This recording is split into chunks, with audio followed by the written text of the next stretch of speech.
Welcome back to our YouTube channel, ladies and gentlemen. I hope you're enjoying your Easter holidays if you're a Christian.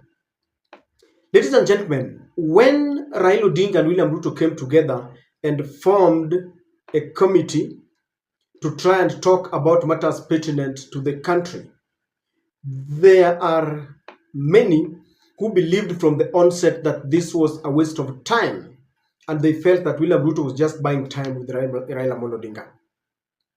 Both of them needed to cool the political temperatures. For Raila Amolo Odinga, he was under pressure because William Ruto had unleashed brutal police to the streets and people were being maimed and killed. To make it worse, they were targeting Raila's cities, especially in Kisumu. People were being retrieved from their homes and houses and were being killed innocently. So people are asking Raila, if you are for real that you are fighting for the freedom of the whole country, why is it that it is only your people who are suffering? So Raila needed that. The international community that gave William Ruto his win were also on Raila's neck to ensure that he stopped the demonstrations. William Ruto was not left either. He was under pressure to stop all these killings. And so they were forced by the US to sit down and talk. And that is how they came up with this dialogue committee headed by Kalonzo for the opposition and Kimani Chungwa for the government. William Ruto saw an opportunity to achieve what he had promised the nation. In that committee, they had decided that they wanted to actualize the position of the prime minister, something that William Ruto had rejected in the BBI. William Ruto also sought to implement the two-thirds gender rule. And of course, he wanted the office of the official opposition leader. For Raila, he thought that this was an opportunity to try and show the nation that elections were rigged, because he knew that they were going to discuss at length the postmortem of the 2022 election. And he knew that the government would not allow, thereby showing people the truth, because the government has always maintained that they won fair and square. So Raila wanted an opportunity to show the whole world that these people conducted election malpractice. Otherwise, why can't they cooperate so that they can open the server? Before we continue with this discussion, there is an activist that has run to court to stop the implementation of the NADCO report. And one wonders who has sponsored him. Let's go straight to what the media is reporting, that court suspends implementation of National Dialogue Committee report.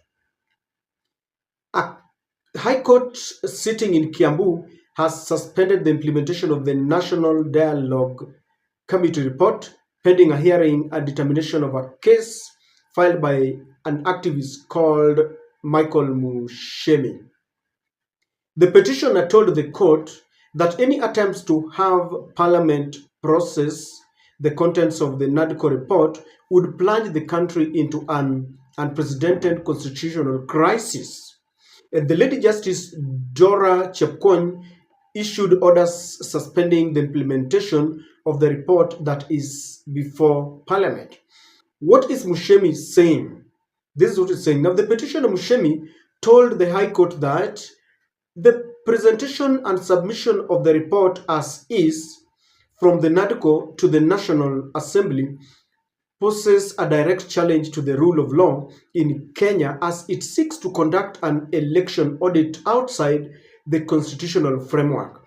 And this is what he argues. He says the petitioner further told the High Court that the Supreme Court of Kenya has exclusive jurisdiction to hear and determine disputes relating to the elections to the office of the president, and its decision is final. Any audit at this point cannot change or reverse the decision of the Supreme Court through a constitutional and legal process. So, ladies and gentlemen, that is the gist of the whole thing. Mushemi is arguing that The matters election were done with. People went to the polls, they did their part. Chebukati and the team pronounced William Ruto as the winner, and the disgruntled party went to the Supreme Court, and Madam Hot Air sustained the verdict by the IEBC. And so, according to Mushemi, there is no any other power that can reverse that decision. Yet, when the committee, the NADCO committee, sat at Bomas, we had lawyers, we had a technical team that knew very well that whatever they were discussing had been dealt with at the IEBC level and at the Supreme Court. But because one party was dissatisfied, they agreed that they would form a further committee that will be looking for a body that will conduct a forensic audit into the 2022 election just to determine who won, because Raila has maintained that his victory was taken away, while William Ruto maintains that he won fair and square. So the NADCO committee came up with this decision so that we could know who won.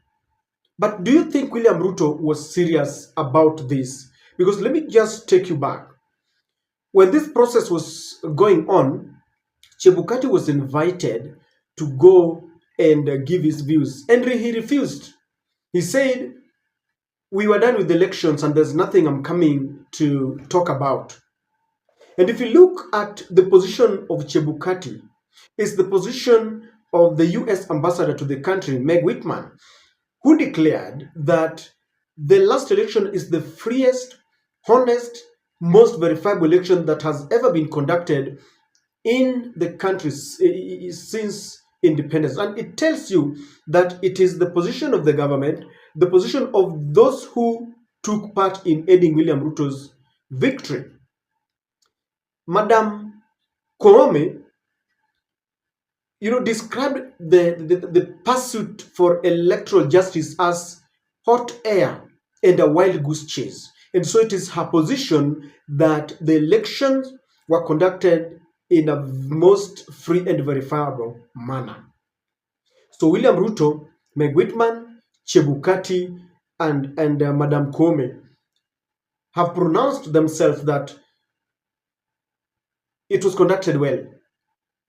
And so when they were discussing this and they came up with this report, do you think William Ruto was going to allow this? Now, after the report, ladies and gentlemen, Raila Amolo Odinga rushed and named the committee that was to sit together with the other subcommittee from the government so that they could look for a firm that would conduct a forensic audit. The government side has not appointed their team. Now what we are getting is that someone has rushed to the High Court to suspend this. And his reasoning is in tandem with the reasoning of the government, that we cannot be looking at an election that has been done and dealt with by institutions that are supposed to deal with elections. Now, if you listen to some of the government leaders, the NADCO report was to be implemented holistically the way it is or rejected in totality. But some members of parliament are arguing that this thing should be taken to parliament, they debate on it so that they do amendments. They can delete some sections and add some sections. And one of the sections that they were not comfortable with was the one that deals with respect to parties and coalitions. Because William Ruto is busy buying members of opposition. But in the NADCO report, they had passed that there must be respect to parties, so that if someone is not satisfied with the party that elected him to the office, then he resigns and seeks a fresh mandate. But William Ruto is not okay with this, and that is why his members of parliament want this to be deleted. The other part is this of conducting a post-mortem. At first I thought it was a mere formality. But when it speaks about conducting a forensic audit, some IT expert was telling me that this is something that the government cannot accept, because they had indicated that the two parties would agree on one firm that will be conducting this with the help of the other teams, that Raila's team will be there, a team of IT experts, and Ruto's team. But the question that one would ask, what if this forensic audit reveals that there were massive irregularities? What happens? William Ruto has been in power for now over close to 2 years. He's the commander-in-chief of all the armed forces. Raila Amolo Odinga is moving on with his life. He's now looking to become the AU Commission chairman. So in the event that they come up with a report that election was not done in a free and verifiable manner, so does it mean that William Ruto stops being the president? He has already constituted a cabinet. And this is something that many believe that the government will not accept. Where does it leave the image of Madame Koome, the image of Chebukati, the image of Meg Whitman? This is something that they cannot allow. The US made sure that William Ruto became the president. William Ruto is implementing their projects. Right now, Haiti mission is even gearing up. Instead of the 1,000 policemen, they are now increasing it to 500 to 5,000. The GMO is in the penultimate stages. They want to introduce, and that's even the reason why we have a problem with our fertilizer. Many experts believe that William Ruto wants to, ensure that we have sabotage, so that in the next harvesting season, we will not have enough food, so that we import GMO. We are a puppet to the IMF. So do you think the US can accept that William Ruto is removed from office? This is something that cannot happen. And the government fears that if at all we go there with the mentality because forensic audit is something that is touching on experts' skills. It is not what the government and Chebukati was telling us, that they had a portal and they had uploaded the result there. A portal and a server are two different things. And this is a forensic audit on the server. I wonder whether the government can accept that. And William Ruto is torn in between two thoughts. He wants to actualize his idea of the two-thirds gender rule. He wants the official opposition leader. He wants to actualize whatever his office. Yet, with it comes the biggest part of it, of looking at the server. And so it is either he accepts the two to go together, or the two to be rejected. What they're looking for is that the courts will suspend this process, and the court will order that the NADCO report can be implemented, but after they have amended the section that seeks to audit the 2022 election, because they are going to determine that it is only the purview of the Supreme Court to deal with presidential elections. Outside that, no one can look at the elections. And with that, they will say that if you want to implement, remove the section that deals with election audit, so that what William Ruto wanted can be implemented. And when they go to parliament, because this had been passed at the Bomas level, it will reach parliament and they have the numbers. They will pass it into the way, according to the dictates of the courts. So it seems to me that this is something that had been planned, because once this has reached parliament, it is past the Bomas committee, led by Kimani Chungwa. They will rush and amend the section that deals with the forensic audit, and they will have their way. They will pass all that which William Ruto wanted.